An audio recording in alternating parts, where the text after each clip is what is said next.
Votre pouvoir d'achat, on en parle souvent dans LCI Midi. Quand l'énergie nous plombe, on parlait hier du carburant. Adrien, parlons aujourd'hui de chauffage. Oui, cette saison, vous vous apprêtez peut-être à remplir votre cuve de fioul. C'est peut-être déjà fait, parole d'expert, François-Xavier Pietri.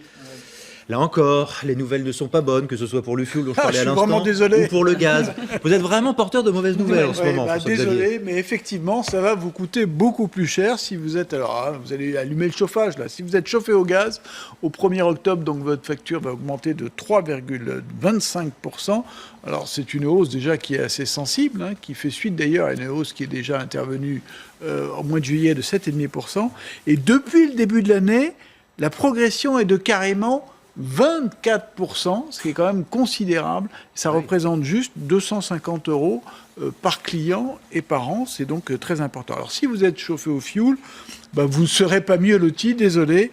En un an, le prix du plein de votre cuve a bondi de plus de 35%, c'est encore plus sensible énorme, que pour les prix du carburant pour l'automobile. Alors, vous allez me demander pourquoi toutes ces hausses, n'est-ce pas? Oui, voilà. Vous le demandez. Eh bien, je vais vous répondre que les mêmes causes, en fait, produisent les mêmes effets.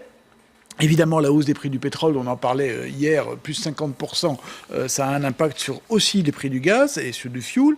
Et puis les taxes, on en a beaucoup parlé pour ce qui concerne les carburants, mais c'est la même chose pour le gaz.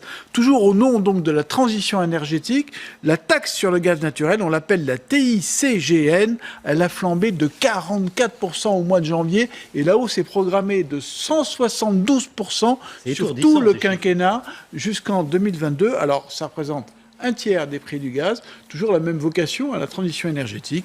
Désolé, mais franchement, sur tout ce qui est carburant, fuel, etc., je n'ai que des mauvaises nouvelles à vous annoncer. Et se chauffer va bientôt devenir un luxe. Oui.